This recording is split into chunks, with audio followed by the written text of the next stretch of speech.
Good morning, Yankees universe. Welcome back to another episode of the Yankees Morning Brew on this Tuesday, May 14th. Like always, I'm your guy Hector, joined by my co-host this morning. I got the lovely Grace Monroe. I got my guy TC Stills. And of course, it's Bring Your Grandchild to Work Day. TC, who we got with us? We got little Xander here. Yes.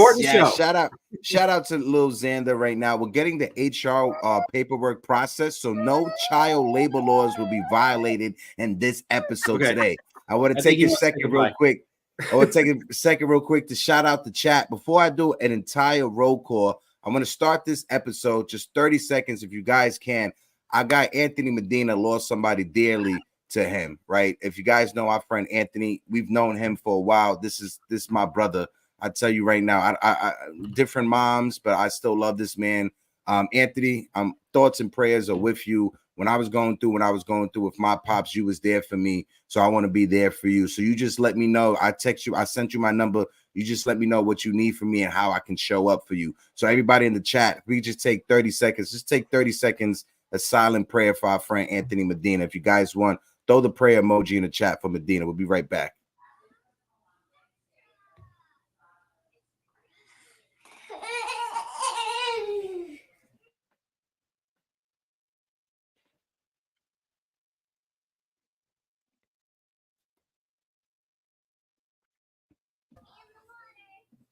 Medina, my brother, just know, like I said, we are here for you, bro. If you need anything, just like I said, shoot me a text. Let me know. Everybody in the chat, if you guys are familiar with Anthony Medina on Twitter, if you're familiar with him on Instagram, if you follow him in other chats, please shoot him a message. Let him know that us as a community, we're all here for each other. Right? We may be in different parts of the country. We may be in different parts of the world, but when it's all said and done, we are all still here from one another. TC knows if he needs anything, he can call me the same way I know I could call him or I could call Grace if I need something. So again, Medina, just know you got people here from you, right? And again, I know we talk sports, but sometimes real life situations happens, right? And what happened to Anthony yesterday was a real life situation. So he knows he has a family here.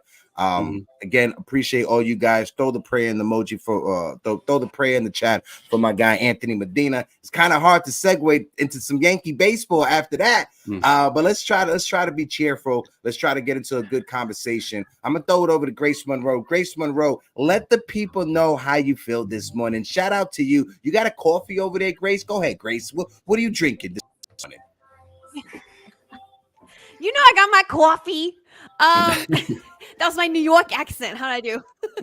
How did I do? Do I sound like I'm from the Bronx?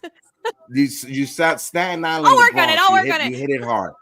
Yeah. Staten Island, the Bronx, okay. I'll work on it. Brooklyn. You're all good, Grace. And next time I see y'all I'm just a Southern girl. What am I gonna do? What are you gonna do?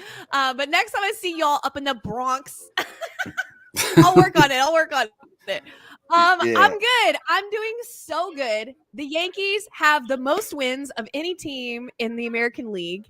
We have a substitute ace pitcher pitching his ass off for us.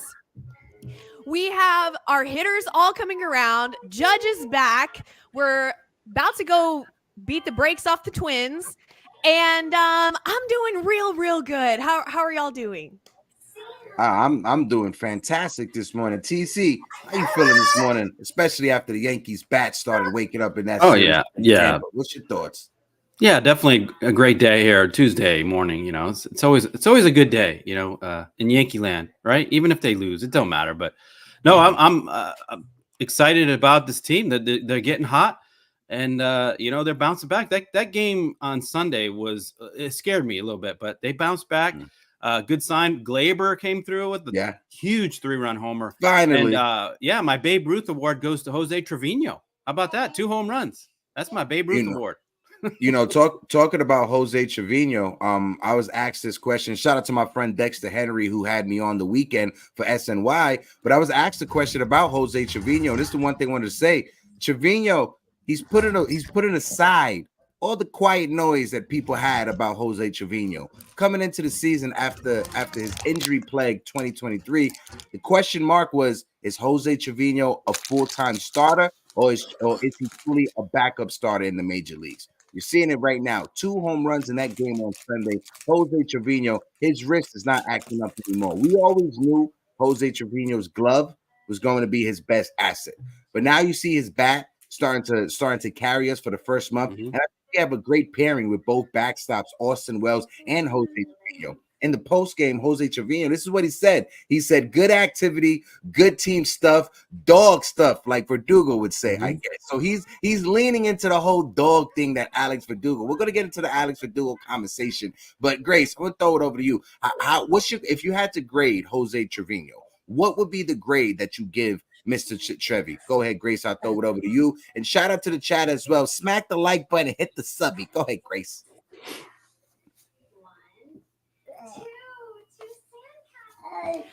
The grade that I would give Jose Trevino is a weighted grade, because you know you don't typically expect a lot of offense coming from the catching position, right? With that in mind, I would give him an A. I mean, how can you not give him an A at this point? He's been decently good. He's even come in as a pinch hitter. And done well. He's taken Wells under his wing. Wells had defensive questions come. How can you deny the influence that Trevino has had on Austin Wells? And he's just been a big contributor. And even from the catching position, way down in the lineup, that is so huge.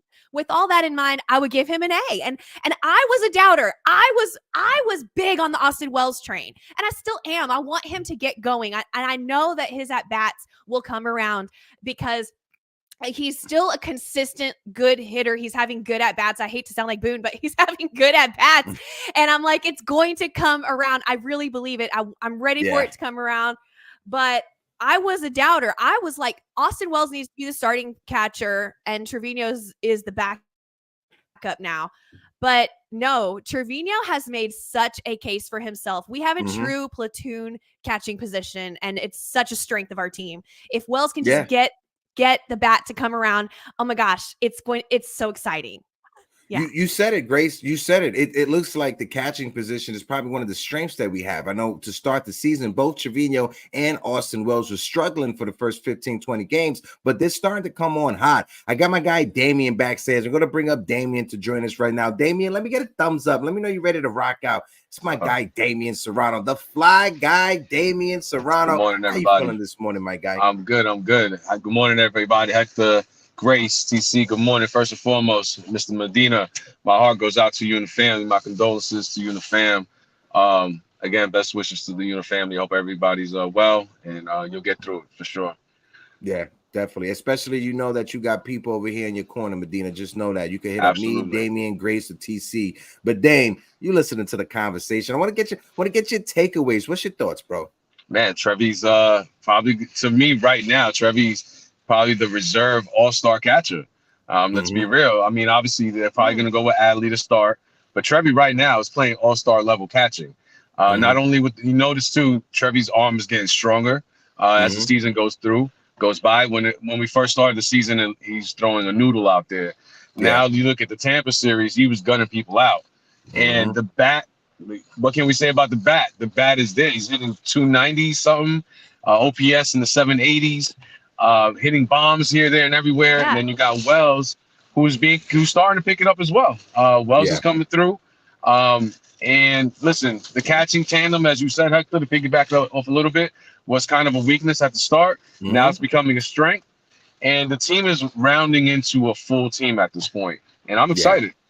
Yeah. And another good point. When you look at the New York Yankees, over the past 10 games, we are 7-3. Grace said it, we have the most wins in all of Major League Baseball. I think we're tied for first place right now with Baltimore, if I'm not mistaken. So over the past 10 games, the New York Yankees, their offense is finally starting to wake up, and it's finally starting to match the level that the starting pitching has had. Yes, exactly. Because when you look at our starting pitching coming into the season, that was one of the big question marks, especially in the absence of Gerrit Cole. But so far, so good this season. The Yankees starting pitching, we're top 5 in and when it comes to ERA in all of the American League. That right there is impressive. When you look at the guys, Carlos Rodon, you brought up Luis Hill, Grace Monroe, right? Nestor Cortez, right? Marcus Stroman. Everybody is stepping up, and they're stepping up in a big way. And again, I want to talk about Luis Hill, and I'll throw it around to everybody here. When it comes to Luis Hill, if you ask me, he definitely deserves a permanent spot in that starting rotation. I know the New York Yankees may try to limit his innings as the season progresses and goes forward, but I personally believe Luis Hill deserves a permanent spot in that rotation. Luis Hill, he tossed 6 shutout innings, lowering his ERA to 2.5 run, right? When you look at it, Luis Hill is the first Yankee pitcher to throw 6+ innings and allow 1 run or fewer in 3 straight starts. Do you guys know the last time a Yankee pitcher did that? The man's name was Gerrit Cole. So in the absence of Gerrit Cole, Luis Hill is doing things that the last Yankee pitcher to do was Gerrit Cole. So I was going to ask, what else does Luis Hill have to do in order to prove that he deserves to be in that spot? I'll throw it over to Grace first. Grace, let us get your take. When it comes to Luis Hill, what more does he have to do? Has he won a permanent spot in the rotation in your eyes? Go ahead, Grace. And shout out the chat as well. Sierra in the building. Go ahead, Grace. Jacob, ESB. I think Grace may be frozen right now, so I'll throw it over to TC Stills while we get Grace back. Go ahead, TC. You're muted, T. All right, there we go. Oh no, a lot of us mentioned this in the beginning of the season that Luis Hill was going to be the X factor in this starting rotation, and he certainly has stepped up. And I've never doubted him. I know his stuff is great, and now he's just proven everybody right that we had faith in him, and look at what he's doing. I mean, he is our ace right now. There's no doubt. Without Gerrit Cole, he is our ace, and he goes out and he throws 5+ 6 innings. No runs, 1 run here and there. I mean, he's got nasty stuff. He might not have all the huge strikeout numbers, but I mean, he shut out Tampa Bay and 6 innings, and they have a good hitting team. So he's looked great. His control, he's starting to work on that. I mean, he had 2 walks, 2 walks, 3 strikeouts. That's great. 3 hits. I mean, that's nothing. 6 innings of great work. He is just. I mean, we needed it. We needed because Rodon's have his moments. Nestor has his moments, and I think. When Gerrit Cole comes back, I would not doubt that they put Nestor in the bullpen, that they move him, because Hill he's not leaving this rotation. There's no way they can't do that to him. Yeah, I'm in agreement with you. I'll throw it over to Damien, and then after Damien, I'll throw it back over to Grace to get her take. But Damien, what's your thoughts about Luis Hill? Let us know. What else does he need to do to stay in that rotation? He doesn't need to do anything else. The kid has been nails, man. Lord, he's doing it. Listen, if Gerrit Cole had the numbers that Luis Hill has right now, we'd all be happy with Gerrit Cole right now. So that speaks volumes. Now, the only thing that scares me with Luis is that this is his first season as a full-time starter. Even dating back to when he first came up, I think the most innings he has under his belt is about 40 to 50 innings. So that's the only thing that scares me, because now you can't expect the guy to come back from TJ and has never thrown 150, 160 innings. So I don't know what the Yankees are going to do about that. But no doubt in my mind, the kid deserves to be here, and he deserves to be on this rotation. He's right now he's the ace, ahead of Rodon, ahead of Cortez, ahead of Clark, you name it, Stroman, and all these guys are getting paid millions and millions of dollars, and Luis is getting paid the minimum at this point. So, and in the last 3 games, I think the most hits he's given up is the last game with 3. And look, listen, the kid's striking out people. He's learning command. He's lowered the walk rate a little bit, and he's the best pitcher on the staff right now. What more can you say about Luis Hill, other than the fact is, what are the Yankees going to do about the inning situation? Because I don't see them pushing him to 140, 150. I don't know if his arm can even handle that, because he's never done it yet. So we'll see what happens. But there's no doubt he's a fixture in this rotation. It should be for a long, long time. Yeah, I definitely have to agree with you, Damian. Grace, I want to throw it over to you, Grace, to get your take. When it comes to Luis Hill, what more does a young man have to do to win a permanent spot in that starting rotation? I'll throw it over to you, Grace Monroe. I think he definitely has earned a spot in the starting rotation going forward. My only concern with him is that I know he's on an innings limit, even if they're lying, saying he's not on an innings limit. We know he's on an innings limit. We don't know what that innings limit is. So my concern with him is that the innings limit will run out before we get to the playoffs or something like that. And we may lose him that way, but in no way, shape, or form should we lose him because of performance. He honestly, I know Soto has brought so much to the team, and I'm not downplaying Soto's contribution at all. However, I am going to say, did Luis Hill save our season? Like, is it too early to say, did Luis Hill save our season? Because when Gerrit Cole went out injured, we all were like, that's it. We're cooked. Like, what are we going to do? What are we going to do? We looked around and we're like, Rodon was shaky at best. I mean, who's going to step up? Cortez coming off an injury. We all were like, what are we going to do? Luis Hill swooped in like Darkwing Duck and has been like so incredible for the team. Like, literally saved the season so far. I will say that. It may be too soon to say he saved the entire season, but so far, can we say Luis Hill has saved the season? And we would not be where we are without him. Period. Grace, that's on period. That's on period. And that's not a crazy take to have, because when you look at it, look at the matchups that Luis Hill had to make. He went up against Corbin Burns. He went up against Justin Verlander. Luis Hill is literally matching up with every other team's number 1 starting pitcher, right? So is it crazy to say Luis Hill alongside Juan Soto has saved this Yankee season? Absolutely not. That's not a crazy take to say, because the numbers don't lie. When you look at his numbers, he has a 2.51 ERA. He is literally in the tops when it comes to ERA in the American League. Like I said earlier, I know he came up a couple of years ago, but he's eligible for Rookie of the Year. If he stays pitching the way he's pitching right now, he could be in that conversation for Rookie of the Year. I know Mason Miller may be the favorite, the amazing closer out of Oakland and stuff like that, but I'm a Yankee fan. I'm biased. I'm going to be rooting for Luis Hill. And on top of that, if he stays pitching the way he's pitching, there's an argument that Luis Hill should be at the All-Star game. But I'm with you, Grace. The New York Yankees, sooner rather than later, are going to hit that button when it comes to this innings limit. And the one thing I don't want to have is that we're rocking and rolling in this season. And it happened. You guys remember when Steven Strasburg debuted? And I think Washington was like on their way to the playoffs towards the end of the season. And they had to sit him. They sat him. He couldn't pitch for them in September. He couldn't pitch for them in the games that mattered. And that's what I don't want the Yankees to have to face with Luis Hill. The same thing when it comes to Matt Harvey. The same thing when it comes to Noah Syndergaard. It is the same BS. Hopefully, when it comes to Luis Hill, he had his Tommy John surgery already. But the Yankees, I want them to be precautious, but I don't want them to baby Luis Hill. If you guys understand how am I saying that? Allow this young man to still pitch major innings for us. But at the same time, you're going to have to be smart. And that brings in my next question to segue. Nice little conversation segue.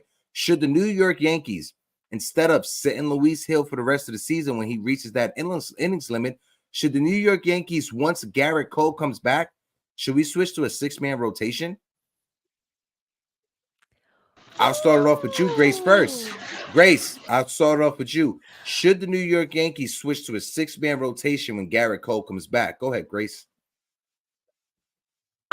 You know what? I feel a little bit on the spot right now about this, but I don't hate that. I don't hate that. I think, actually, wait, is that, no, that won't change anything about the bullpen, right? That's not going to make the bullpen more tired necessarily. I don't know. I think, I don't hate that. But I agree with the chat, a couple people in the chat. If I had to put somebody in the pen, it would probably be Cortez right now. No offense, but I kind of always felt like Cortez was a bullpen pitcher who kind of got stretched out and did some good for us, in 2022. Thank you, Nestor. Whatever. But yeah, I don't hate going to a 6-man. I mean, you could try it. Why not? Is that going to mess up Gerrit Cole's timing or anything? Like, Daddy Cole has precedence. Absolutely. I'm going to read off some of the chats real quick. My guy, Frederick, he said, sorry, no. Frederick, let us know why. Give us a reason why. Shout out to my guy, Frederick, who's in the building. Sierra, also my good friend in the building, says, yes, Cortez cannot handle coming out of the bullpen due to high-pressure situations, and Smith and Hill, they have earned their spots. I ain't disagreeing with Sierra on that one. My guy, L.I. Yankee King, this is a good point, too, because you guys got to remember, Yankees, we got some pitchers in the minor leagues right now that may be ready to go when during the season, right? I know Chase Hampton got injured. We won't be seeing Chase Hampton no time soon, but Will Warren, who was a top pitching prospect for the Yankees this season and last year, he's in the minor leagues. And like L.I. Yankee King said, 129 innings is the max for Will Warren this year. Maybe he can help us at the big league level. My guy NFE from the Strike Zone says, I don't see a 6-man rotation happening. Nosebleed Section says, that's what I keep on saying. Nosebleed Section, what happened to our Rangers last night, bro? Hopefully they could bounce back in the next game. Big Time Jerry says, that's what I've been talking about. That's right, Hector. So I'm going to throw it over to my guy, Damien.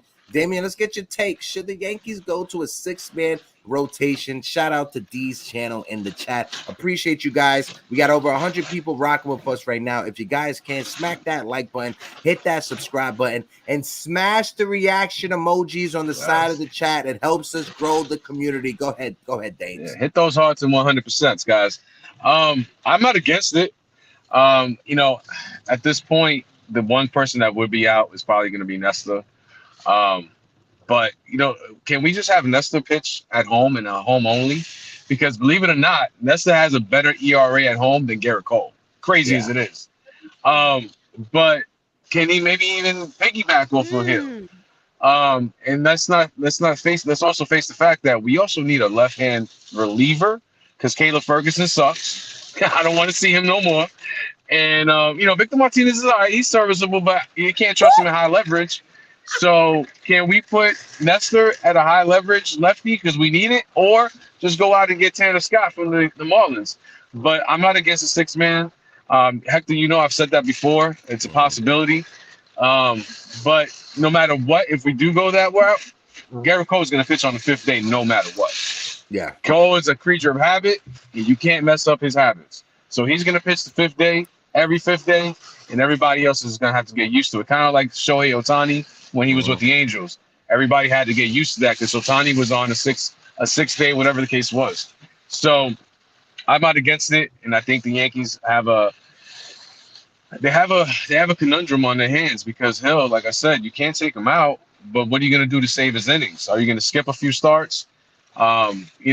Every other, once a month, you maybe skip a start, just kind of save his innings, whatever the case may be. If they decide not to go to a 6-man, you got Will Warren. You can spot Warren in there.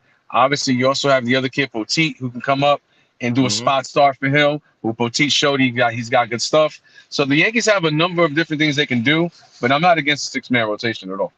Yeah, I want to shout out some people in the chat. Shout out my guy, Uncle Chop Low in the building. Chop, let me get a plate, bro. I know I'm hungry right now. I know he's down there on Flatbush Avenue. Chop, come uptown, bring me a plate. I need some oxtails and peas and rice. Shout out to my guy, 19 Comment in the building. Salute to you, 19 Comment. Sunil's in the building as well. Shout out my guy, Sunil. Who else is in the building? Big time Jerry in the building, rocking out with us. I want to throw it over to my guy TC Stills, but before I throw it over to TC Stills, Yankee King put in the chat 110, 120 innings may be the limit for Luis Hill. So if you look at it right now, Luis Hill, he has 43 innings, right? So he would be 67 innings away from 110 innings, right, on the season. Just bear with me with this hypothetical. Let's do the math. 67 innings, you divide that 5 to 6 innings per start. Luis Hill probably has 11 to 13 starts left in the tank when it comes to his inning limit. So if you stretch that out, it's probably 2.5 months or 2 months worth of being in the rotation for Luis Hill. Like I said, he's at 43 innings right now, 110, 67 innings away from 110 innings. You break that up 6 innings per start. That's 11 and a half starts that Luis Hill will have before he gets to that innings limit. So I'll throw it over to TC. TC, let me get your take. Should the New York Yankees go to a 6-man rotation? I'm 50-50 on that. I don't know about that. I mean, it's a good problem to have. You can never have enough pitching. But like Damien said, Gerrit Cole, he's going to pitch every 5th day. He's not going to, be interrupted by the 6-man rotation. And also it takes away from one of your bullpen spots because now you have 6 starters. You got like maybe, seven bullpen arms. So I don't know. It might work. It only really works at the beginning of the season, because the pitchers, got to ramp up, get their innings, get ramped up as the season goes on. But right now we're kind of almost 2 months through the season. I don't know about that. So what I'd like them to do. I wouldn't like them to shut him down after 110 innings. Because we need Luis Hill in the postseason. He might be one of our starters with Cole, him, and Rodon, or maybe Cole, him, and Stroman. You don't know. I mean, we need our best 3, and isn't that the key? Is always play your best players. I mean, So what I want to avoid with New York Yankees is, and this is something that the Guardians did in the 90s. They were, the name they had before, but this is something that they did in the late 90s to a starting pitcher who eventually became a New York Yankees. Guys, remember Gerrit Wright? Oh, yeah. When Gerrit Wright first came up, the Cleveland Guardians at the time, they will only allow Gerrit Wright to pitch 5 to 6 innings because of an innings limit, right? Even back then in the late 90s, they had that. What happened to Gerrit Wright? Gerrit Wright, he turned into a pitcher that couldn't go more than 5 innings. He can get you 1 to 2 to 3 to 4 innings, but every time he got to that 5th inning and beyond, his ERA ballooned to over 6, 7, or 8. So that's the one thing I don't want the New York Yankees to do, right? Yes, if you want to be precautious and make sure this young man doesn't injure himself and you want to save him for his future, copy. I agree with that. But don't treat this kid like Bubble Boy. Don't put him in a bubble boy and don't ruin him trying to protect him. You already did that with Jabba Chamberlain. That's right. I was just going to say that. You did that with Jabba Chamberlain. You did that with Phil Hughes. You did that with Dylan Betances. Don't do it again with Luis Hill. Yeah, no, you're exactly right. Exactly right. I agree. I mean, 100%. You got to make a decision. You can't, be moving him all around but the innings limit is key. So what do you do? I mean, Gerrit Cole comes back. Maybe you do what Damien said. Cody Poteet comes in, has a start. You rest Hill for skip a start because I'd rather have him down the stretch than in the middle of the season, especially if Cole comes back. I got a comment I want to bring up from my guy Richie in the building. Richie Squires says the Yankees should hold off bringing back Cole to after the All-Star break. Why rush him now? I think the Yankees need to explore trading Nestor ASAP. I'm throwing it over to you, Damien, because if the New York Yankees, if we were at the bottom of the American League. If our starting pitching was the worst in the American League, then I would be like, we got to get Gerrit Cole back as soon as possible. But Rich made a great point. With how the starting pitching is right now, let Gerrit Cole fully rest up. Don't try to rush him back, because if you try to rush him back, he may injure himself. So I'm throw it over to you, Dane. What's your thoughts about Richie's comment? And then throw it over to TC. Shout out to Rich in the chat as well. This is a 5-star comment right here. Throw the 5-star for my guy Shout out Rich to Rich. Absolutely. Nobody knows Cole's body better than Cole. And Cole's going to tell you exactly when he's ready. And I trust Cole. I think we also trust Cole at his word when he says, I'm good to go. So I think the Yankees got to leave it up to Cole. And I think so far they are doing that. And, you know, if Cole's body's responding and he's ready to come in, then, you know, nobody's going to tell Cole you're not going to pitch, whether that's before or after the All-Star break. So I'm going to trust Cole, and I'm going to trust his body, and I'm going to trust, you know, what he does, his routine. So far, you know, he's throwing 89, you know, on the mound, throwing off the mound, 30 pitches. So he's going to have probably another 4 to 5 weeks to gear up. This is going to be his spring training right here, right now. So he could come for that. I'm going to say he comes back. Realistically, I say he comes back for the Dodgers series. However, if he doesn't, it'll be the All-Star break.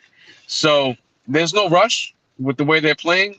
You know, obviously the pitching staff is doing well, and you know, you don't want to rush him, but at the same time, if he's ready to go, you're not going to shut Cole down. You're not going to tell him no. He's ready to go.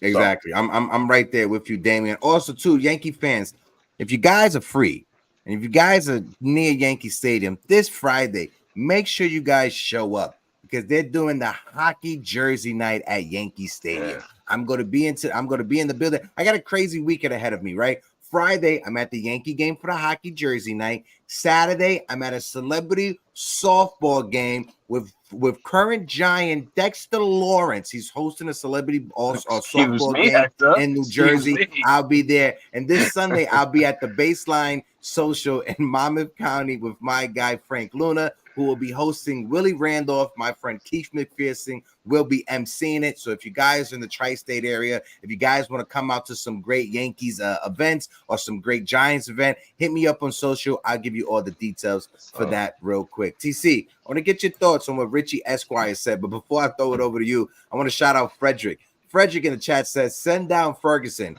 when Cole return at least. Listen, Frederick, me and you right there, because I cannot stand Caleb Ferguson. Caleb Ferguson is the new Nick Ramirez. Last year, Nick Ramirez, I kept putting it out there, he has an HVAC business in Bensonhurst. That's what he has, right? This year, Caleb Ferguson, my guy, he puts Parcheesi tournaments together in Union Square. That's Caleb Ferguson, okay? Go ahead, TC. Oh, man.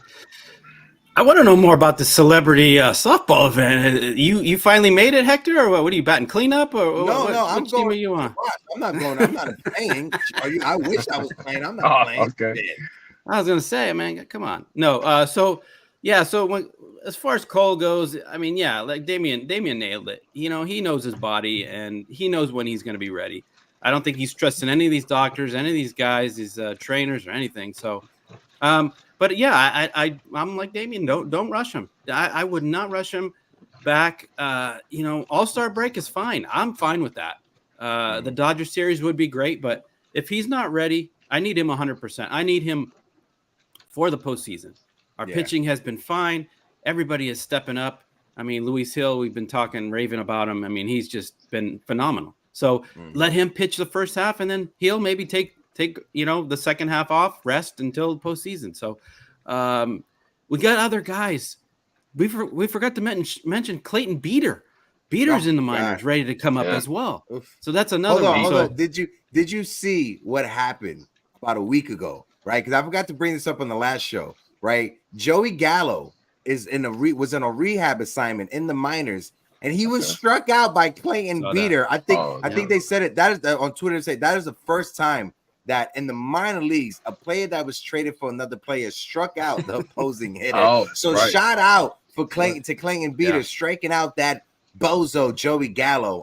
Before we continue, I want to shout out my good friend Mr. Keith Saunders in the building. Keith, how you doing, my guy? Salute to my brother. I hope all is well. But let's switch gears real quick. Waiting for Grace to come back. Grace just had some connection issues. And as I said Grace Monroe's name, Grace popped up backstage. So I'm going to bring up Grace right now because we're going to segue over to a new segment we're doing over here. It's called Grace's Corner. So I'm going to throw it over to Grace so Grace can give us her hot news that she wants to go off with right now. Grace Monroe, let the people know what got you hot. What got you flustered? Let them know what's on your mind. Can you hear me? Yes, perfectly. Oh my God. Okay, cool. Sorry about that, you guys. Okay, Grace's Corner. Welcome to Grace's Corner. When I was little, there was a show called Pooh's Corner on, I think it was the Disney Channel. And if you've never seen it, go ahead and look it up. It's the shit nightmares are made of. That's what I was. Y'all would never last in the streets where I was raised.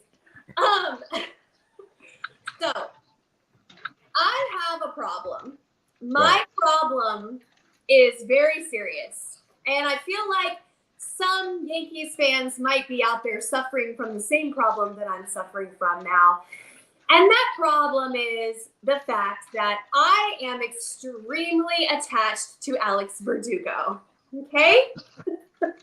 This is going to be a problem because I know, well, I don't know, but I highly doubt they're going to sign Alex Verdugo after this year. Now, I know what everybody's thinking. We should sign Alex Verdugo. He's great. He's a huge part of the team. No, I agree. But how are we going to do this? How are we going to make this work? He's not a bench player, you guys. He's not a bench player. He's not going to agree to stay here to become a bench player. I don't foresee that happening. But we have a serious logjam in the outfield. So what is the solution here? I want Alex Verdugo on this team. I am so attached to him. I know he's been going through a little mini slump. He just had a baby. It's going to be fine. He's going to come back. His intangibles that he brings to the team is such a huge part of our success this year. It cannot be overstated, okay? I have something crazy I'm just going to say right now. I'm going to say it. It's going to be crazy, okay? Everybody in the chat's going to freak out. And I'm sorry. Please, I'm not betraying you. And if Dane is here, Dane, please don't listen, Dane. I'm just going to say something crazy right now. And maybe I'll change my mind. But as of now, as of today, what if, hear me out. What if we trade Spencer Jones at the deadline for Mason Miller? Okay, but hear me out. I know everybody loves Spencer Jones. I love Spencer Jones too, okay? But prospects are prospects are prospects are prospects. And at the end of the day, doing it at the major league level is not the same as doing it in AA or AAA, okay? I'm not saying that Spencer Jones isn't going to have a great career. We all know he's struggling right now. However, he is a super highly valued top prospect by other teams, okay? Mm-hmm. What if we traded him at the deadline, we secured Mason Miller, we went into the postseason and raked, okay? Just, am I crazy? Am I losing my senses? Like, tell me. It's not a crazy. I'll give my take real fast, and I see a bunch of people in the chat. Shout out to my guy Joseph Caputo, my guy Big Joe from the shift. I know Joseph. He wants to get into this conversation. My guy Joe. Whenever he hears the speculation, this is crazy about Spencer Jones being traded for Mason Miller. But Grace, this is the one thing I'm gonna tell you, Grace. Shout out my guy Joe. No, but when it comes to the trade, if we're sitting down, right? If this was any other organization not named the Oakland Athletics, I can see that as a possibility, right? But because it's Oakland and because they fumbled the bag so many different times, one, if I'm Oakland, I'm not trading my all-star closer. That's the one thing I'm not doing. I know he may be injury prone. I know he's arguing about being a starter. I'm not trading him if I'm Oakland. That's one. But the second thing, if I'm trading Mason Miller to the New York Yankees for Spencer Jones is not the only player that I want back. I want back Spencer Jones. I want back Jason Dominguez because, like you said, Grace, prospects are just prospects. They're lottery tickets at the end of the day. Mason Miller has proved he has the stuff to close games out at the major league level. If Mason Miller was a top prospect, not even in the majors, we could have a one-for-one conversation. But the fact that he's in the big leagues, proven that he's in the big leagues and could do it. If I'm Oakland, the conversation starts with Spencer Jones, and we got to add on to it.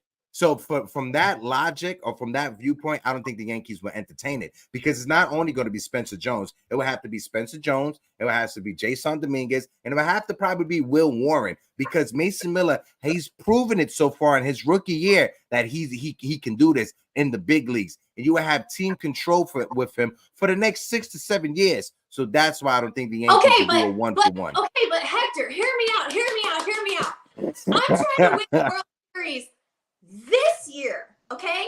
I'm not trying to wait and talk about, oh, we got these people coming up and this and that, blah, blah, blah, blah. I agree with you, Grace. We have Juan Soto this year. There's no guarantee we're going to sign Juan Soto long term. Now, I know we all believe that we will. We all want to.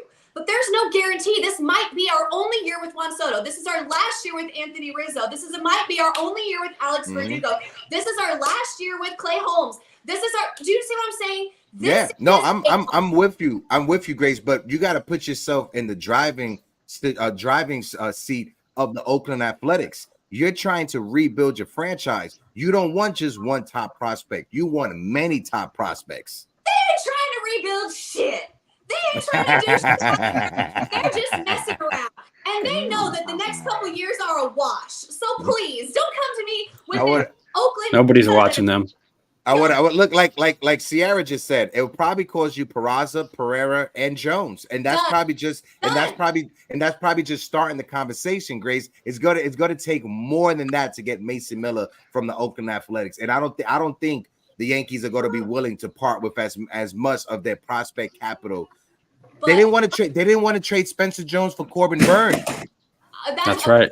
That's true. They didn't want to trade him for Corbin Burns, and this is a guy who won a Cy Young already. I know he's close to free agency, but they didn't want to trade him for him. I want to get Damien's take, and then I'll throw TC, and then I'll come right back to Grace because I want to give my take about Verdugo also. Go ahead, Dame. I got two questions on this. What do you do with Jason Dominguez if you keep Verdugo? Because listen, I highly doubt the Yankees are going to let Soto go at any cost. But not only that, what scares me the most about the whole situation is Mason Miller throws 103 miles an hour. He already has an injury history. He missed a lot of last season because of an injury. Yeah. So when you have that velocity, along with what he throws as far as the slider, the changeup, so on and so forth, I am petrified, especially coming from the A's, as we all know our history when it comes to the A's and our trading, that the guy's gonna blow he's gonna need Tommy John within 3 months, within the first relief role that he comes with the Yankees. That's my main concern, is how durable is he gonna be? Is he even gonna last to get to the playoffs? That's my main concern with that. So and then again, what do you do with Jason Dominguez? Because then you have Verdugo, you have Judge, you have Soto. Where do you fit Dominguez? And I love Doogie. The Doogie down Bronx. I love it. However, Dominguez's upside is a lot higher. Dominguez, to me, and this might be a crazy take, is the same trajectory as Juan Soto. When you think about it, his plate discipline is next to none when you talk about a young player.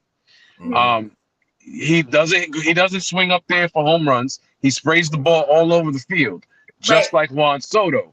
So to me, you can't take the risk of blocking a Jason Dominguez when you have the option to have two of those type of guys.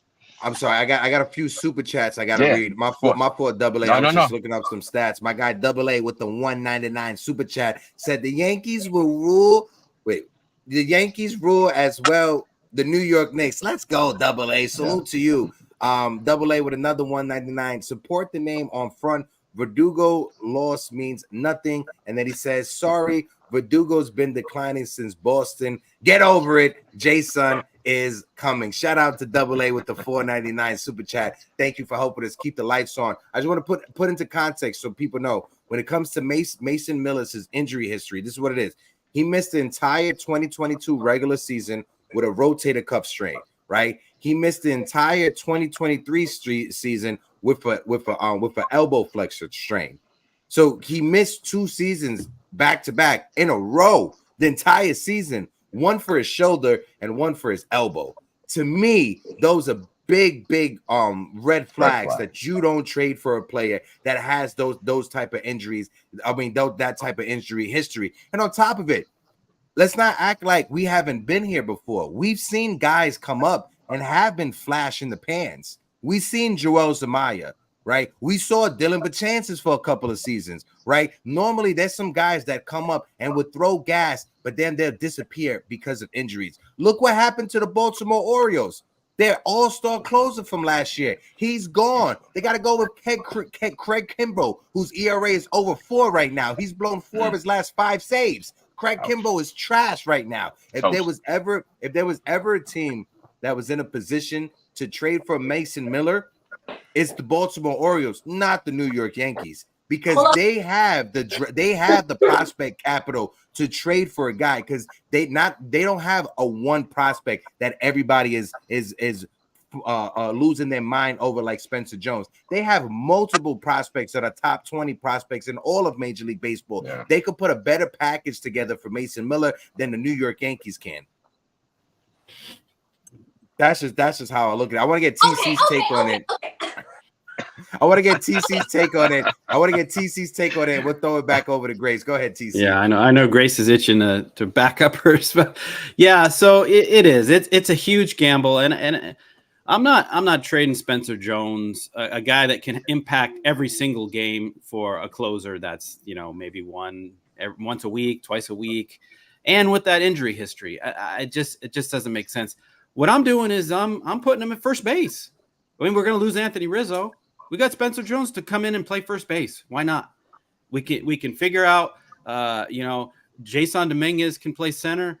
Soto can play right. Judge can be DH, and Satin can ride the bench. If you want to get everybody in and be a platoon guy, that's where I see it. I don't see us trading anybody like that for if you want to keep Verdugo, but the Verdugo, he might want to command some more money, and I'm not throwing any more money than we already gave Verdugo. I know he's got, he's a dog, and he's got everybody hyped, and he's got that Nick Swisher effect, the same thing, and we really didn't keep Nick Swisher around, so it's a good thing to have, but I think the Yankees are gonna look toward the future, and I don't think Verdugo's in their future plans. Yeah, and when you look at it, if we would have kept, and this is the thing Yankee fans got to remember, if we would have kept Nick Swisher, we would have never had Aaron Judge. Yeah. That qualifying offer we gave Nick Swisher, that draft pick that the Guardians had to send us back because they signed Nick Swisher, that pick turned into Aaron Judge. Oh yeah. Right? And a lot of people, but the Yankees could have picked Aaron Judge with their pick. They picked somebody else with their pick.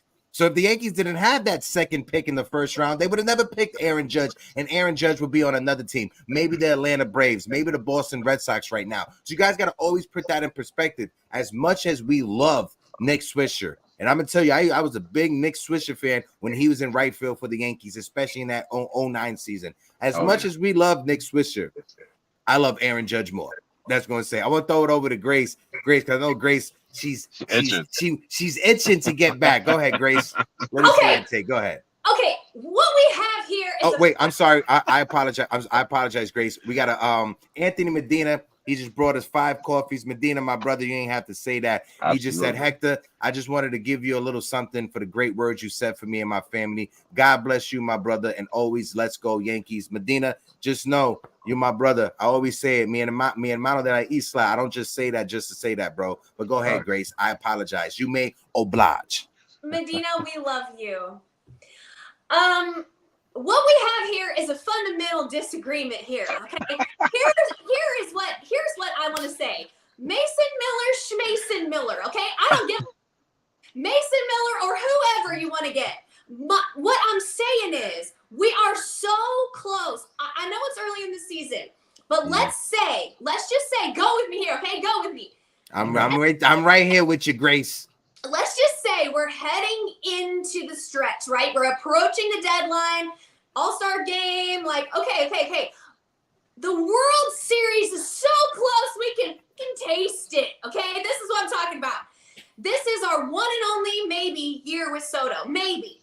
This is our last year with Riz. All these things that I said already, right? Last year. We have so many guys about to walk in free agency, or we have to re-sign them, or we got people coming up, who knows, whatever. Okay. I'm not trading Jason Dominguez, okay? To me, Jason Dominguez is part of our future, but he's closer than Spencer Jones. He's on the edge. He's already come up. He's already had a great start. I know it was only 8 games or whatever it was. But regardless, I'm not trying to trade Jason Dominguez, but we have too many outfielders. This is a fact. One of these motherfuckers got to go. So who's it going to be?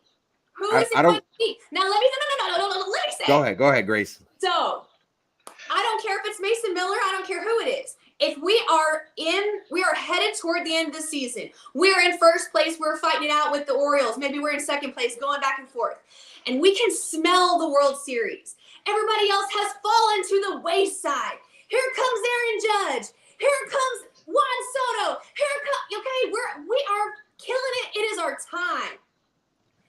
If this is the situation and you could win a World Series by trading Spencer Jones in a package for re-upping either the starting rotation or the bullpen or whatever it is, would you still not trade Spencer Jones? If you could win a World Series, are you hanging on to Spencer Jones?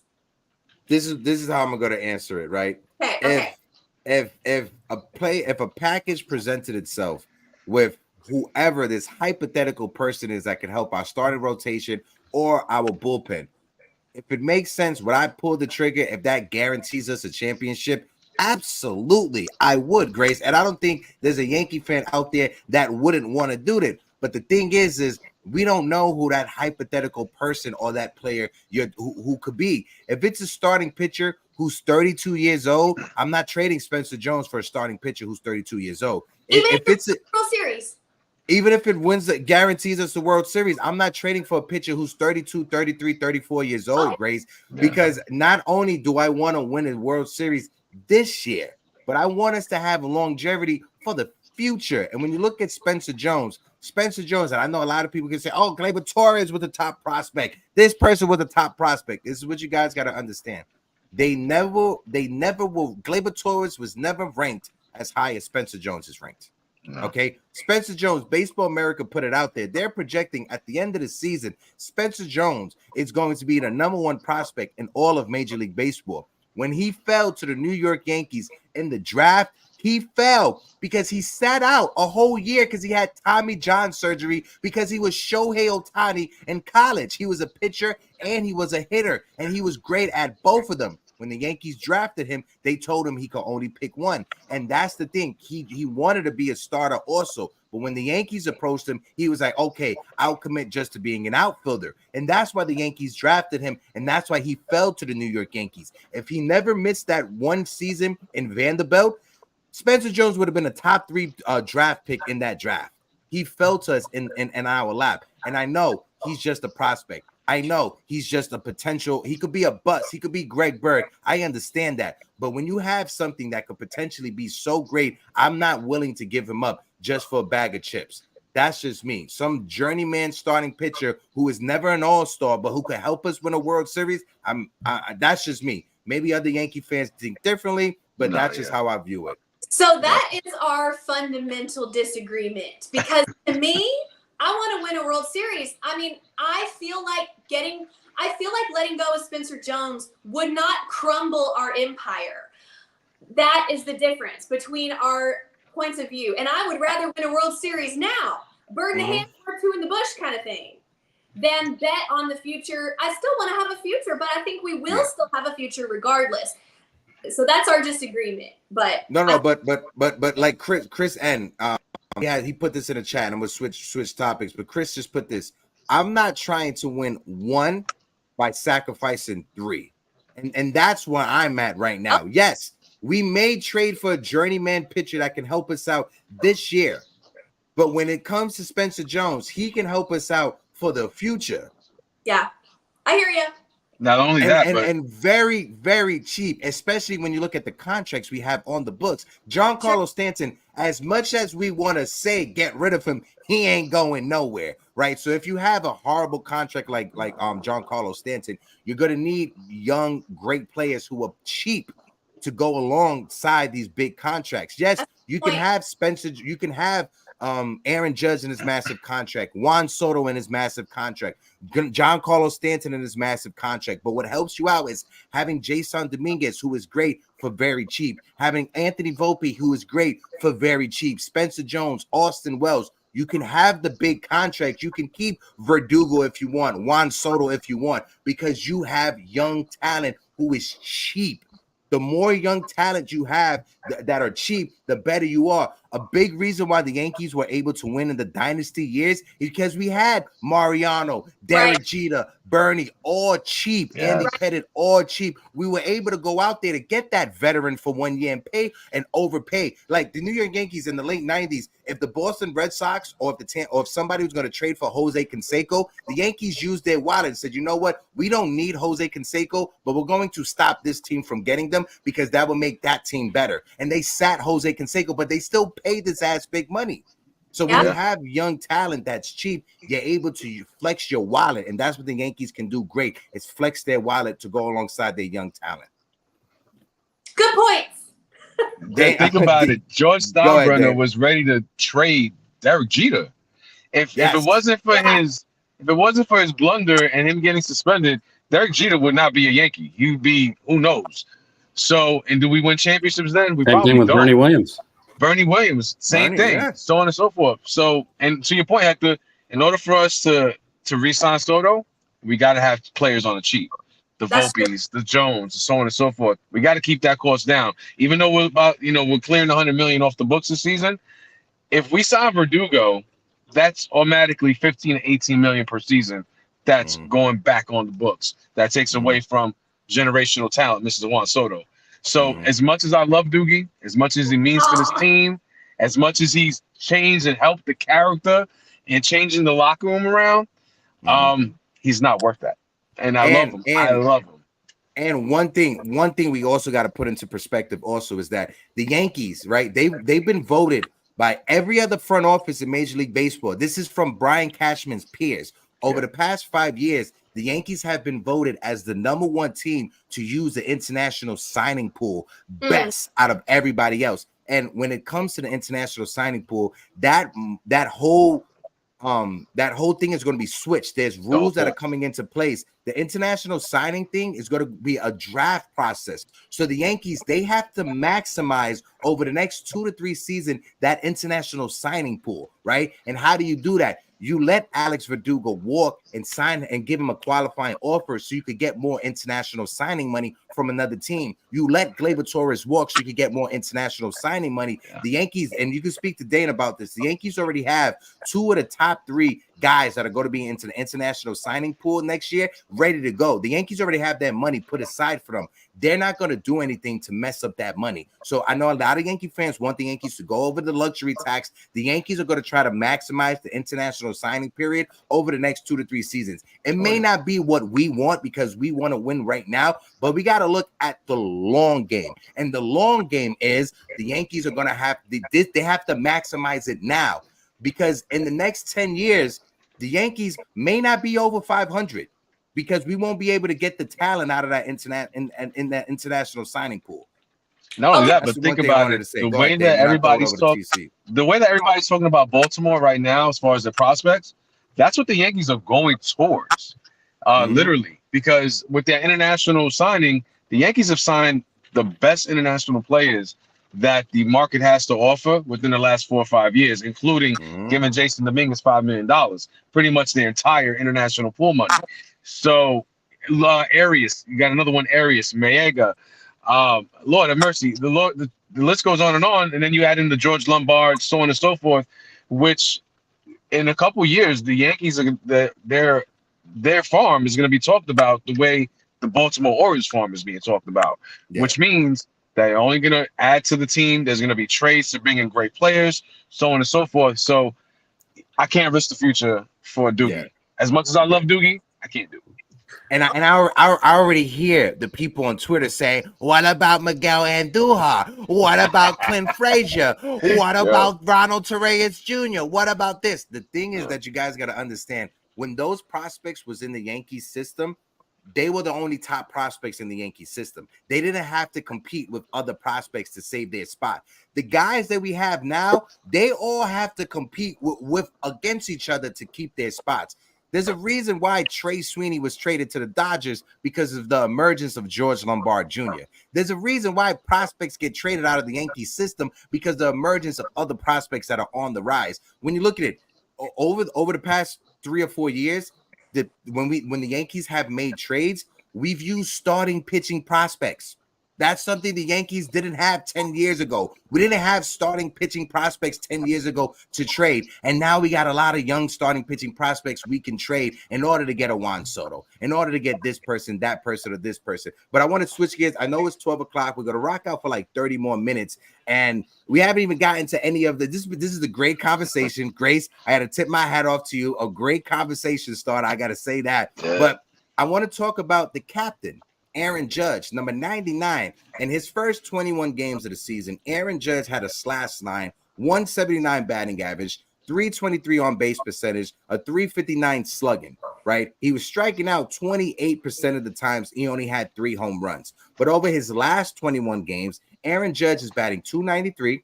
He has a 418 on base percentage, a 640 slugging, and a 197 WRC plus created. He is striking out only 21.7% of the time, and he has 7 home runs in his past 21 games. TC, I want to throw it over to you. When it comes to El Capitan, Aaron Judge, should Yankee fans take a breath and say, the captain is back? Yeah, exactly. Because we were all panicking. We were on the verge. I don't know if I wasn't like completely panicking, but I know a lot of Yankee fans were ready. Somewhere as far as saying let's trade him. But yeah, that's crazy. But no, I mean he had a slow start to the season. Whether it was an injury he was dealing with, or he was getting over some of the oblique. He missed some spring training. There's all that that went involved, but. Now he's seeing the ball well. He might have made some little tweaks and adjustments to his stance, and Judge is back to being Judge. So it's a great sign. And while he was slumping, everybody else stepped up. Volpe was stepping up. Soto was stepping up. Now Judge is carrying Soto. Soto's having a little slump. So it happens. It's baseball. Like John Sterling said, this baseball, Susan. So it's the way it is. You're not going to bat, 400 the whole year and be on fire. You're going to have ups and downs. It's a hard game. So, just shout out to Aaron Judge for, hanging in there and not, getting down on himself. And, he's still positive in all the interviews. I'm right there. I'm doing good. I'm almost there. And we're seeing it now. So I like how he's driving the ball out of the ballpark now, because we're a little worried that, he's not hitting enough home runs. No, he is now. So he's going the other way. He's spraying the ball all over the park. Nothing's been affected, as his glove is still great in center field. And I'd like to see him be moved out of center field soon. I don't think it's, particularly great on his legs and his toe. But no, it's a good sign. And Yankee fans, take that deep breath. Yeah, I want to shout out my guy D-Rod in the chat. Shout out D-Rod. D-Rod said Hector was looking sexy on the NY Post podcast the other day. I just got to say this real quick, right? I've come to the point, and like being a content creator, that I'm getting people trolling me in the comment section. Normally, like a year ago, if people would say something about me, I'm gonna be right on your ass and I'm gonna come for you. But I've gotten to the point that I can't do that anymore. So over the weekend, somebody in the chat was like, "Oh, his name is Hector Boner Champ," and I thought that was the funniest shit in the world, right? So this is the thing. I like to laugh alongside with people, so I can like make fun of myself. I thought that name was fucking hilarious. So shout out to that random account on YouTube who said that 015516. I don't know what your name was, but shout out to you. I want to throw it over to Grace. Grace, I want to get your take when it comes to El Capitan, number 99, Aaron Judge. What's your thoughts? Judgy looks great. I mean, court is in session. What do you want to say? He's back. He's raised his batting average, I think, like 40 points in 3 weeks or something. And yeah, he is back to the level of when he's at bat, I feel comfortable that we're in good hands and that he's gonna pick up the team or do what he needs to do in that moment. And I wasn't feeling like that a month ago. I do think that maybe as time goes by, we will learn that he was dealing with something on the down low that they weren't telling us about, because it doesn't seem like he's changed any mechanics or anything, but he's come around. I really think he was secretly dealing with something, just gutting his way through it like a captain should, and he's back. I definitely think so. Yeah, I'm listen, and this is the one thing. I'm right there with you, Grace. I thought he was batting an oblique. I thought it was his toe barking, but seeing him running in the outfield back and forth, that put away any concerns that I had. Oh no, he's healthy. Seeing the way that he's moving in the outfield, he just looks a lot more comfortable at the plate. And in this series, TC brought it up. Juan Soto, he only got 1 hit in this entire series, and we were still able to take 2 out of 3 and score as many runs as we can. That right there, if this was 2-3 weeks ago, we would have got swept by the Tampa Bay Rays. If Juan Soto only had 1 hit in the series, we're getting swept. But because Aaron Judge is stepping up, but because Anthony Volpe, we'll get to him, he started to find his way as well. Jose Trevino, this offense, it's not just relying on Juan Soto anymore. And when Juan Soto starts to get things back into gear, this offense is going to be super, super scary because he's my favorite right now for the American League MVP. 314 hitter, 9 home runs. He's top 3 when it comes to RBIs as well in the American League. Juan Soto is having an amazing, phenomenal debut season for the New York Yankees. Damian, what's your thoughts about number 99? Judgy's all the way back. Well, I did notice one thing, though. He's standing a little taller. If you look at the beginning of the season, first, I say 10, 15 games or so, he was crouched down a little bit more.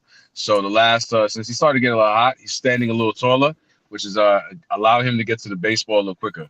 So that's the slight change that I did notice. But Judgy's all the way back. And, like I said, last week, he's going to end up with 50. He's going to end up with over 100 RBIs. And Judgy's going to be the El Capitan. And, again, anybody who said that this wasn't his team, shame on you, because you always have this guy's back. He's been the guy in, off the field. And listen, now we're starting to see the fruits of Soto and Judge being back-to-back. Just even in the Tampa series, Soto, obviously, he didn't get any hits. He was over, but he's working his walks. He worked the walk. Judge came from behind, 2-1 shot. So, there we go. Thank Medina again, my condolences, brother. But, Judge is back, and we're starting to see the fruits of it again. No matter if Soto's hitting or not, he's always going to take his walks. Right. Judge is going to be behind him. 2-run shots all day. And Volpe, the way Volpe's been playing, especially in the Tampa series, we might see those 3-run home runs from Judgy. So here we go. The captain's back. He's back. Yeah. And again, over his past 15 games, Aaron Judge is batting well over 320. Batting well over 300. He has 10 home runs in a season. 7 of those home runs came in his past 21 games. More than double than what he has right now. So when it comes to the captain, I'm in agreement. The captain is back. And this is what Yankee fans, we have been waiting for. We have been waiting for Aaron Judge to wake up, to be alongside Juan Soto. And now that Aaron Judge is there alongside Juan Soto, now if you're a team in Major League Baseball, you have a hard time operating that 1 through 3. When you start off the game with Anthony Volpe, who I want to switch gears right now so we can start with Anthony Volpe as well, he has risen his batting average back to 265. After a hot start to the season, my guy Jacob put it out there. Anthony Volpe came back down to earth just a little bit, but over his past 7 games, Anthony Volpe is hitting 289. He has an 875 OPS, and he has a 131 WRC plus. And if you want to look further into it, over his past 5 games, Anthony Volpe is hitting over 360. He started off Sunday's game with a leadoff triple, and he could have had a couple more hits in that game if he didn't hit it as hard as he did. Anthony Volpe, for the first 15 games of the season, he looked like a totally different player than what he was last year, right? I know the Yankees, they put him into that leadoff spot. He was struggling a little bit, But hopefully these past 5 games is a foreshadowing of Anthony Volpe returning into that hitter we saw the first 15 games of the season when everybody was saying Anthony Volpe should be an all-star. Anthony Volpe is a franchise player. Now, Anthony Volpe looks like he's turning back into that player he was, and it's going to make this Yankees lineup so difficult to navigate through. And one thing I want to say real quick before I throw it over to Grace and then throw it over to TC. When it comes to Anthony Volpe, a lot of people said last year he only won the Gold Glove by default because Juan DeFranco and his legal issues.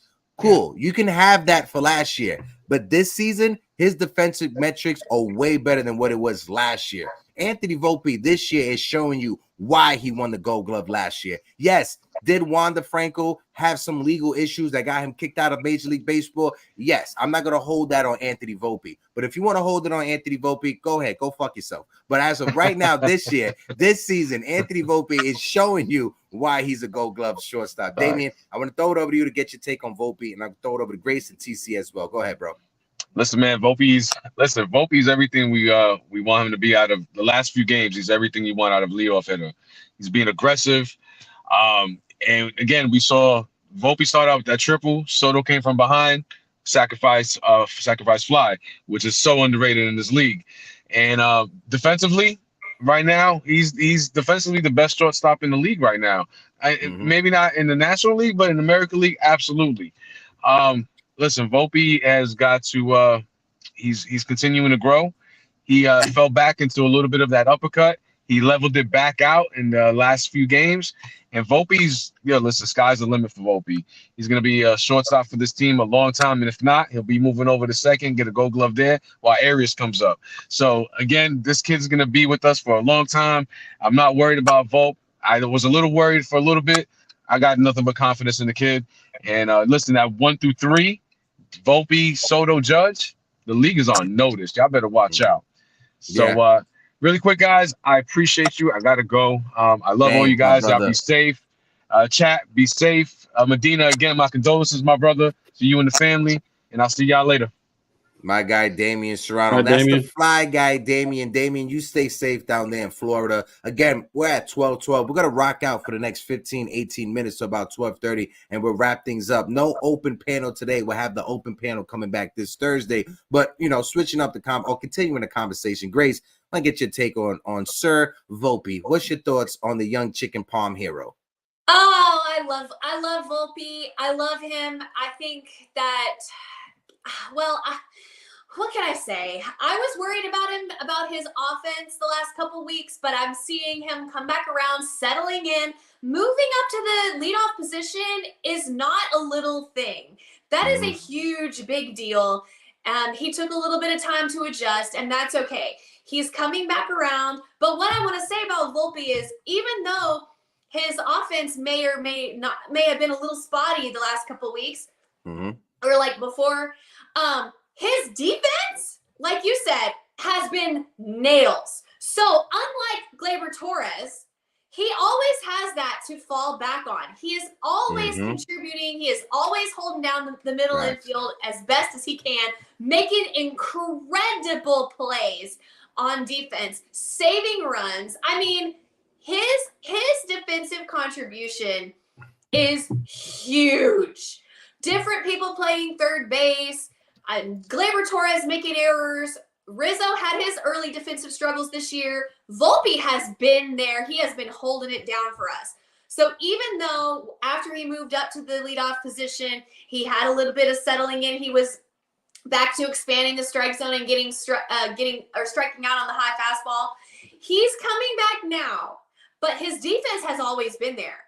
So it's like, if you are going to be a streaky hitter or you're going to whatever, you still have that to fall back on. You're still a huge part of the team. Just like Soto, he didn't have any hits maybe the last couple days, but he's been walking. He's been contributing. He's been getting run. Like he's been getting, what do you call it? Crossing home play. So he's still contributing, and he's bringing out the pitchers and he's, showing lots of pitches to the guys behind him, Aaron Judge, like whatever. So I love Anthony Volpe. And if you'd have said at the beginning of the year that Anthony Volpe was going to be batting 260, 270, every single person in this chat, every single person would have been like, what? Sign me up for that. Sign me up for that. So with his defense and maybe batting 270 around there, hell yeah, he's great. And he ain't going nowhere. TC, I'll throw it over to you, brother. What's your thoughts on Sir Volpe? Yeah, like Grace said, I mean, Volpe's defense has been steady all year. I mean, that's been the consistent part. He's actually worked on his throwing. I mean, I don't see any short arm to Rizzo as much. I mean, last year it was so many short hops, and we were second guessing. Is he a shortstop or is he a second baseman? But I think I'm finally convinced he does look like a good shortstop. I mean, he has saved some hits, some runs. So that part of his game is definitely A plus. But his hitting, you got to make adjustments, and I think the league has adjusted to Anthony Volpe, and they're trying to pitch him inside or trying to stay away from, because he started going the opposite field, and I think he needs to get back to that, because I know a couple games in Tampa he's trying to pull that outside pitch and he's hitting into double plays, and that the double plays are killing me. I can't stand that, especially out of my leadoff hitter. I can't have my leadoff hitter in double plays. So average 260, 270, I'm fine with that, as long as the on-base percentage is high. Again, as a leadoff hitter, I'd love to see him steal some more, and cause some havoc on the bases. But he's doing great, and I'm not moving him at all from that leadoff spot. It's a long season. Baseball's hard. It's a hard game. So if he's hitting 220, 210, then I'm thinking, okay, it's time to move him around or do something different. But 260, 270, getting walks and doing what he did in the Tampa series, I'm liking that. I like what I'm seeing.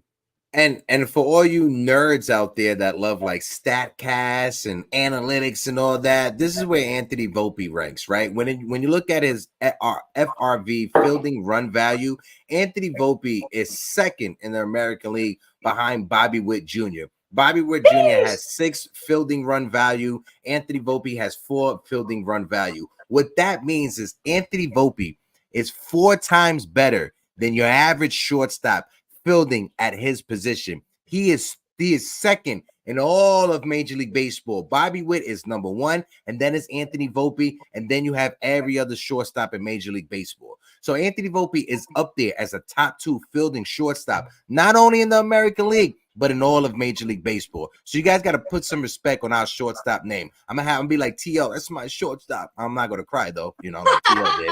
But we'll switch gears. We were talking about Gerrit Cole earlier, but let's just fall back and talk about Gerrit Cole right now. Because I said this on SNY with Dexter. Gerrit Cole, I know he's making his rehab start. I know he's coming back, but he has become like an unofficial pitching coach, an assistant coach with Matt Blake. The way that he's conversating with Luis Hill before his start, with Clark Smith, even with the veterans, Marcus Stroman, with Carlos Rodon, and with Nestor Cortez, the way that he's talking and interacting with all of our starting pitchers, Gerrit Cole, he has turned himself into a leader. He embraced that news. I mean, he embraced that role last year. We're seeing it more this year, obviously, because he's on the bench more, being injured. But Gerrit Cole, he is doing a phenomenal job being that extension of Matt Blake. TC, I want to throw it over to you to get your take real quick on Gerrit Cole. Go ahead, brother. Yeah, it's great to see. I mean, that having a pitcher like that on your staff and giving the young kids advice and not hesitating to show how he's throwing or how he's gripping a ball, how he's adding another pitching coach. I mean, that's just unbelievable. And like you said it too, the way he's stepped up as a leader, I'd love to see him be the co-captain and give him he deserves it.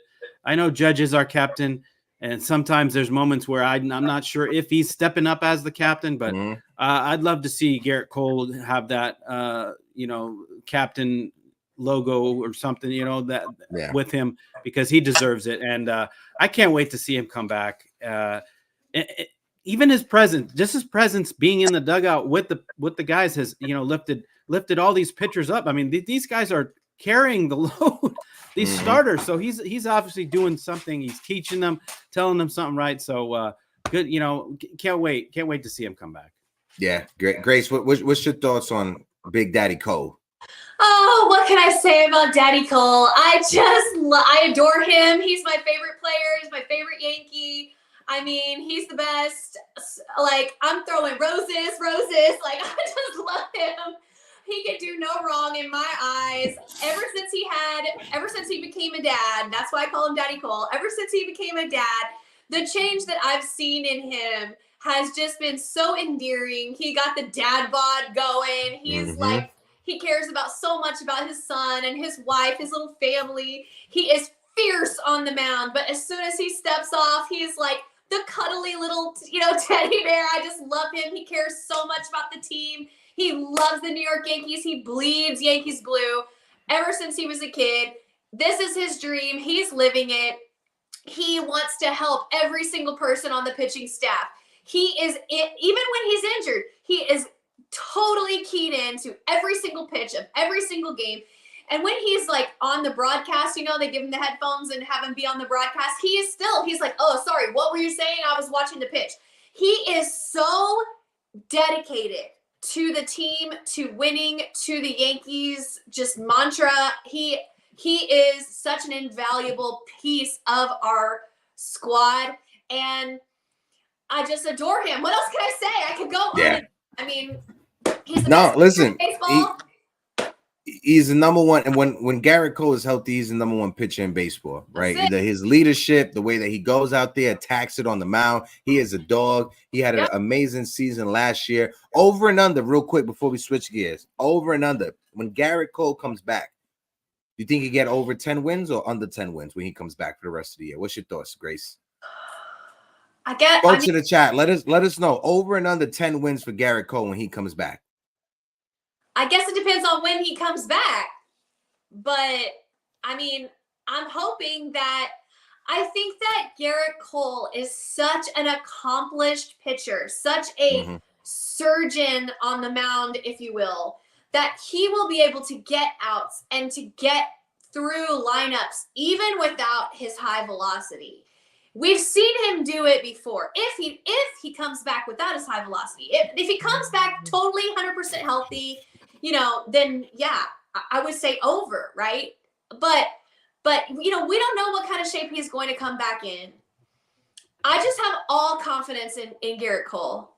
All confidence. I want to say if he comes back in the middle of June, the end of June, say like he comes back July 1st, that gives him 3 months. If he gets 5 wins each month or 4 wins each month, I think it's realistic that he could get over 10 wins, especially when you look at the way that this offense is clicking. But again, I want to tamper my expectations. Hopefully he comes back healthy. That's the first thing I want to see, because wins or loss, they don't mean anything nowadays. He won the Cy Young last year with not that many wins. So wins or loss nowadays in 2024, it doesn't mean anything. I care more about Gerrit Cole coming back healthy and for the long run in the postseason. I don't want him to come back early and then he has to take a pause in September or right before the postseason. That's the one thing I want to avoid, because as a Knicks fan, the one thing that's frustrating me is that we're losing games because of injuries. I caught myself, almost cursed. I caught myself. One curse word in today's episode. I'm trying to be better with that. So I want to switch the conversation. I'll throw it over to you, Grace, to lead it. But we got to talk about Clay Holmes, Cardiac Holmes. I understand Clay Holmes gets you guys frustrated. It's like walking a tightrope with Clay Holmes, but he has 12 saves on the season.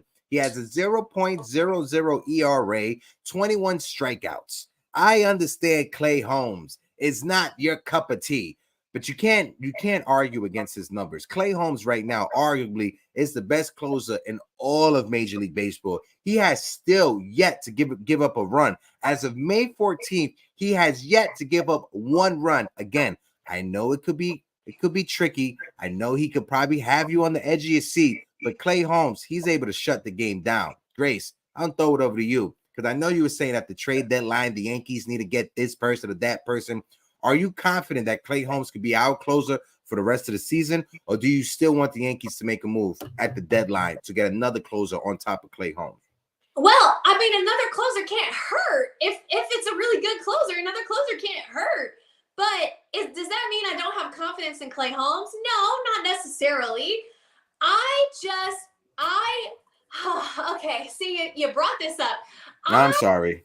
Just taste the victory. It's so close, and it's been so long since I've felt this way. So y'all can just call me Gracie Steinbrenner because I'm willing to sell it all for the win, okay? Because I feel it so close, and I want it so bad. So I believe in Clay Holmes. I mean, if you don't believe in Clay Holmes at this point, what will make you believe in Clay Holmes? I mean, do I believe Clay Holmes will do this continually year after year after year after year? Am I going to give him like this huge contract? That's another conversation. But this year he's doing it. This year he is doing it. He is that guy. We're not talking about last year. And you put up some stats. He's only walked 3 people. 3 this year. That was his big bugaboo last year, right? The walks, getting guys on base, and then he would unravel, right, mentally. And that was what we were all talking about. He is not that guy this year. This year, Clay Holmes he's him. He is him. Yeah. You know? So I'm confident. Yeah. I'm confident. I hope I'm not even gonna say it. I'm confident. No, I'm right there with you. Like my good friend Joe in the chat says, when Clay is confident, he's really good. Yeah. And when he's healthy, he is really good. Last year, his back was barking, right? And we all know Clay Holmes, his sinker doesn't sink when his back is barking like that. Now, it doesn't look like he's having any back issues. His sinker looks phenomenal. His sweeper or slurve, whatever you want to call it, his breaking pitch that he could dot on the outside corner to right-handed hitters and to left-handed hitters, it's phenomenal. TC, I'll throw it over to you. Let's get your take on Mr. Cardiac Holmes. Yeah, as far as Clay Holmes goes, I mean, he has been the real deal this year, and he's opened up a lot of eyes and make us doubt, like, wow, what were we seeing, in the previous years? I mean, this guy, his numbers speak for themselves. I mean, 12 saves, no runs given up, 3 walks. I mean, just phenomenal. I mean, he has way more games that I'm confident in than last year, like the cardiac Clay Holmes. He has his moments here and there, but no, it's been great. Again, we can't say enough about the pitching. The pitching is carrying this team, but as far as bringing in another closer, the bullpen as a whole needs some help. It's going to need some help at the deadline. I think that's where we go, because Ferguson, he's not doing it. Ian Hamilton doesn't look right. The couple guys coming back, Canley and Efros, we can't really count on them yet. And we lost Loizaga, so there's a lot of losses in that bullpen. And I think we need to bolster it up, whether it's another, type closer, like an 8th inning guy, and Clay Holmes is your closer. It's a good thing to have because, again, Clay Holmes, he's put all the doubters, aside and say, hey, I'm here. And it's his contract year too. So, hey, maybe that's a coincidence. So, yeah. And I have zero confidence in Tommy Canley. I love him. But I have zero confidence in him. I know we're getting him back, but who knows? We don't know. Listen, there's somebody out there for the Yankees to get. Do I know who it is? Absolutely not. There's a lot of veteran relievers that are still out there on that's on teams that you could get, but it's as of right now, I don't know who that pitcher is. Not sure what Yankee fans want to try to get Aroldis Chapman from the Pittsburgh Pirates, but besides that, it's not that many. A lefty coming out of your bullpen, it's a unicorn, right? Every team needs one lefty to come out of the bullpen. We have one in Victor Gonzalez. I trust Victor Gonzalez more than I trust Caleb Ferguson. I think the Yankees should go out there and get another lefty, whether that's somebody from the minor league system, whether that's somebody in another organization and another minor league system. I don't know who that is right now, but whoever it is, the Yankees need to make a move because I don't think Caleb Ferguson should be the lefty coming out of the bullpen in October. in October, I don't think Caleb Ferguson should be an option coming out of that bullpen. But I want to switch gears. I want to switch the topic. Since we're talking Yankees pitching, let's talk about it, right? Because Luis Hill, he pitched 6 innings, 3 hits, no runs, 2 walks, 3 strikeouts. He had 91 pitches on the day. But then Caleb Ferguson, the asshole that I just mentioned, he came in the game. He pitched the third of an inning, 3 hits, 4 runs, 1 walk, 1 strikeouts. He gave up a grand salami. Nick Birdie came in the game. He didn't get it out. Luke Weaver came in the game. He pitched the inning in 2/3. He had 2 strikeouts, and then Ian Hamilton shut the door. But I just want to take a pause right here and ask you guys, where would the Yankees bullpen be without Luke bleeping Weaver? Luke Weaver. Did any of you guys expect Luke Weaver, when we signed him this offseason, to be our second best reliever coming out of the pen? I know I didn't.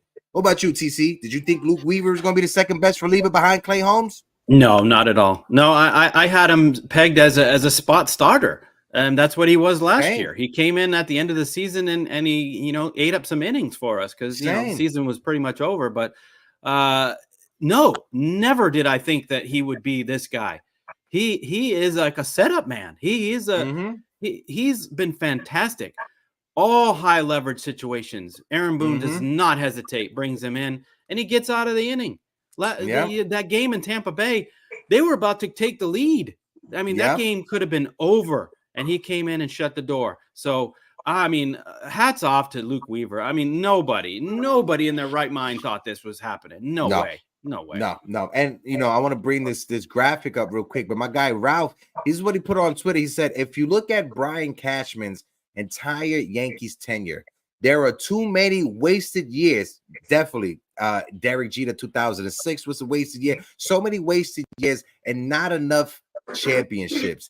Having said that, the team has been brilliant at acquiring and developing bullpen talent, and he deserves credit for that. Matt Blake deserves credit. Brian Cashman and his scouting department deserve credit, because the one thing that Yankee fans, if the one thing we shouldn't be complaining about Brian Cashman is the way that they construct their bullpen. Even last year at the trade deadline, when we traded for Kenyon Middleton, I know I laughed at that. TC, I know you laughed at that. Grace was in the chat laughing at that. We were all like, who the fuck is this guy, Kenyon Middleton? And then for the second half of the season, he was our best reliever coming out of that bullpen. Yep. Who would have known? Some random guy who we picked up for whatever we gave up from the Chicago White Sox was our best reliever in the second half of the season. That's crazy to even say he was the second best behind Ian Hamilton. So when you look at the way that they construct this bullpen, you got to take your hat off.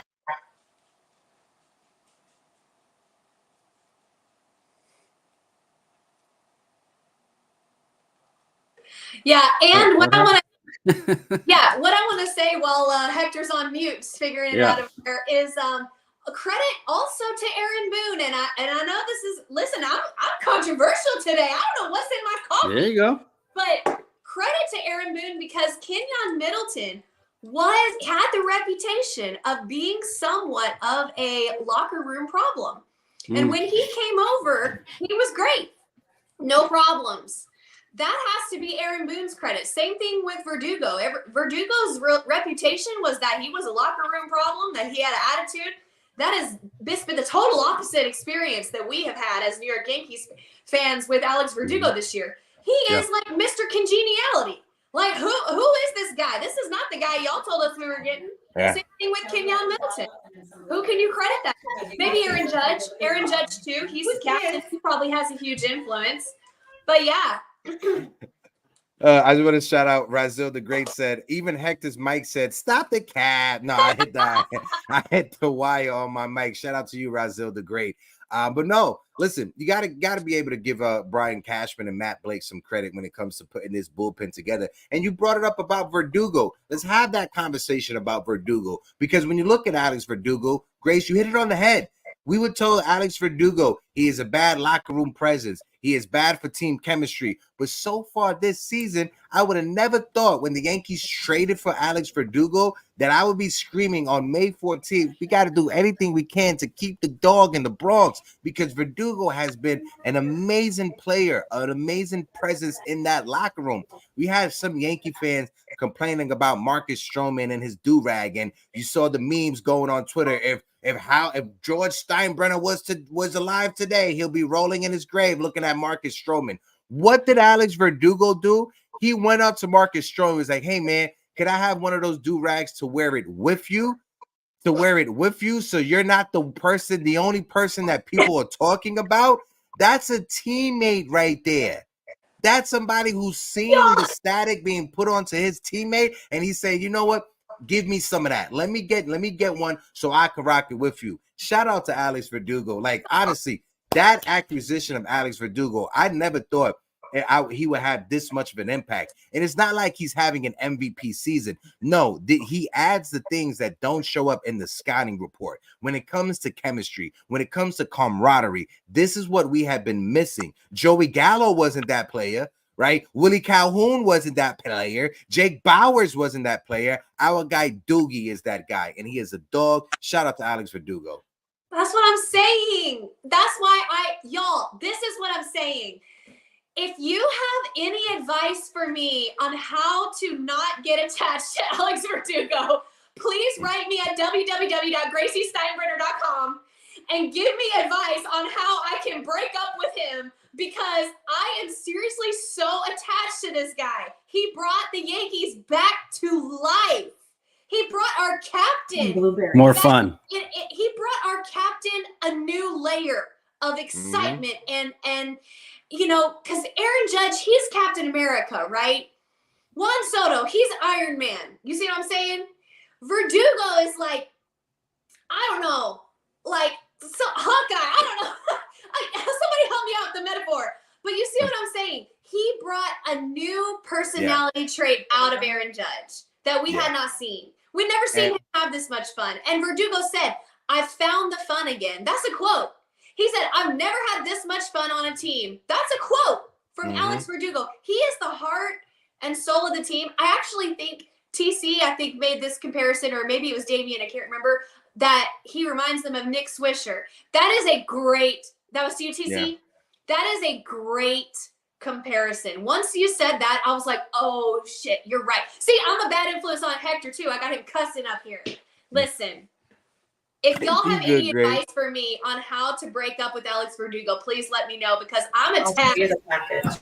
Don't worry, we'll get you some discount codes for better health, so you can speak to a therapist after the season. Okay. But my guy Razil the Great said Verdugo had some sancocho and some mofongo, and he's like, I ain't never leading. Absolutely, platanos are way better than clam chowder every day of the week. But we're gonna just go through the lineup, and then we're gonna get ready to wrap things up, because this is 12:37, and I gotta shout out the entire chat. We got over 150 people in here rocking with us right now. If you guys can, please smack that like button, hit that subscribe button. Also, shout out to my brother Anthony Medina. Definitely appreciate you, my guy. Again, thoughts and prayers. We are with you, Medina. If you need us in this moment, you reach out to me. Don't hesitate. You let me know whatever you need and how I can show up and be there for you. So I'm going to bring up the Yankees lineup. TC, you good to read off the Yankees lineup? You good?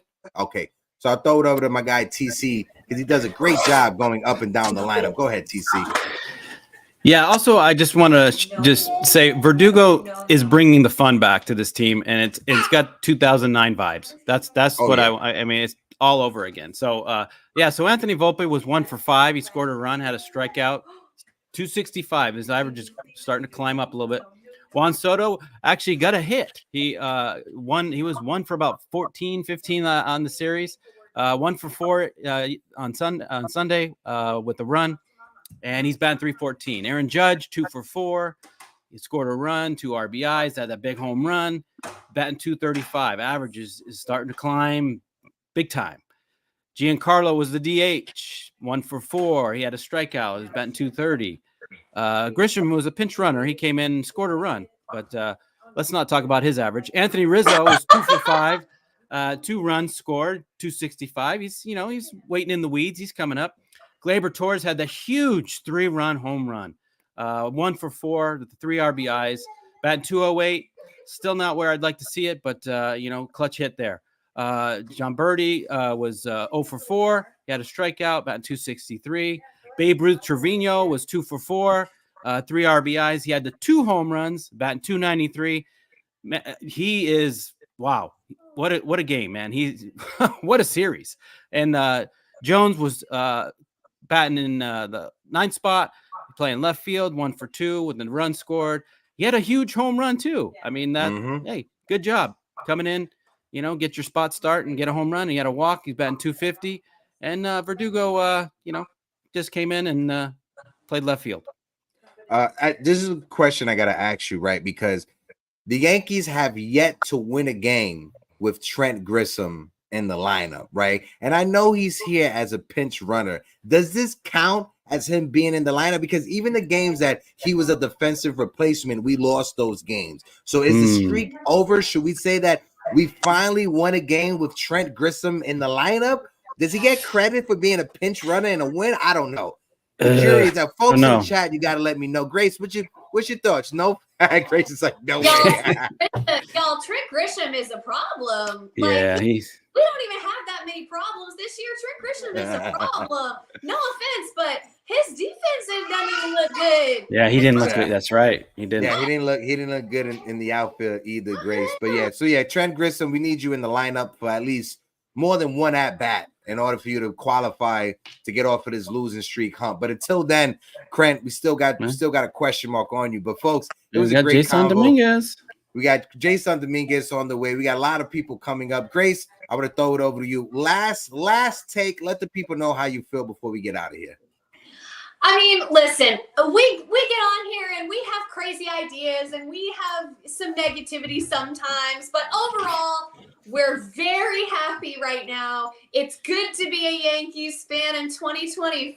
So far, this season is magical. I love Alex Verdugo. I can't wait for Gerrit Cole to come back. Jason Dominguez is my boy. And Yankees have the most wins in the AL.